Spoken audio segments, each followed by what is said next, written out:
한국기독교장로회가 최근 연이어 벌어진 성폭력 의혹으로 몸살을 앓고 있습니다. 하지만 교단의 대응 역시 미흡한 점이 많아 비판의 목소리가 높아지고 있습니다. 이순규 기자의 보도입니다. 진보적인 교단으로 알려진 한국기독교장로회가 최근 잇따라 성폭력 사건이 벌어지면서 몸살을 앓고 있습니다. 지난해 기장총회 소속 박모 목사가 여신도를 성폭행하려다 미수에 그쳐 사회법정에서 구속되는 사건이 발생했고, 최근에는 한신대 신학교 교수가 제자를 성폭행했다는 의혹이 제기된 겁니다. 성폭력 사건과 관련한 교단의 대응도 도마 위에 올랐습니다.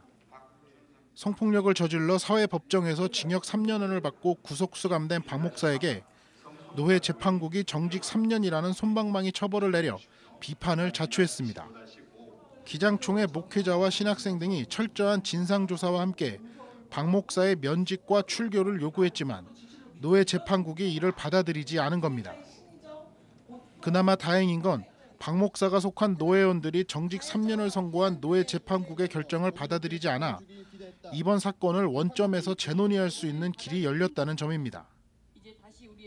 하지만 노회 재판국이 정직 3년이라는 판결을 내릴 동안 총회는 아무런 역할도 하지 않고 방관만 했다는 비판은 여전합니다. 이런 가운데 이번에는 기장총회 산하인 한신대학교 신학과 교수의 성폭력 의혹이 제기됐습니다. 피해자가 최근 이 같은 사실을 폭로하자 기장총회 내 목회자들과 한신대 학생들이 피해자를 위한 대책과 철저한 진상조사, 박모 교수의 파면을 촉구하고 있습니다. 기장총회도 긴급하게 성폭력 대책위원회 회의를 열고 대책 마련에 나섰습니다.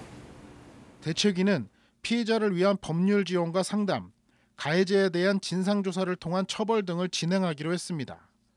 대책위는 또 성폭력이 벌어진 뒤 사후 대처 매뉴얼에 미흡한 점이 많다는 사실을 인정하고 좀 더 강력하고 철저한 매뉴얼을 다시 작성하기로 했습니다. 사회가 지금 이렇게 변화하고 있는 시점에 저희 교단이 그에 발맞추지 못하고 미비한 제도, 그리고 아직 인식이 좀 사회에 미치지 못하는 것에 대해서 굉장히 책임감을 느끼고 있고요. 이번 계기를 통해서 우리 제도도 반드시 정비해야 되고, 대책위는 특히 피해자에 대한 2차 가해가 심각하다고 보고 지난 주말 총회 소속 목회자들에게 2차 가해의 유형과 방지를 요청하는 문자를 보내기도 했습니다. 전문가들은 제대로 된 조사와 확실한 징계, 그리고 확실한 사후 대처가 성폭력을 막을 수 있다고 말합니다. 성폭력 사건이 교회 안에서 합리적으로 처리되거나 공정하게 처리됐다라고 하는 선례를 많이 만들어내지 못했기 때문에 많은 부분 피해자들이 교회 안에서 이런 문제가 발생했다라고 하는 호소하는 것을 자체를 두려워한다거나. 기장총회는 박 목사 성폭력 사건을 계기로 지난해 총회에서 성폭력 대책위원회를 구성하는 등 교단 내 성폭력 근절을 위한 첫발을 내딛었습니다. 기장총회가 성폭력 근절에 최선을 다하기로 한 만큼 한신대 신학과 교수의 성폭력 의혹과 관련한 사건을 어떻게 처리할지 주목됩니다. CBS 뉴스 이순규입니다.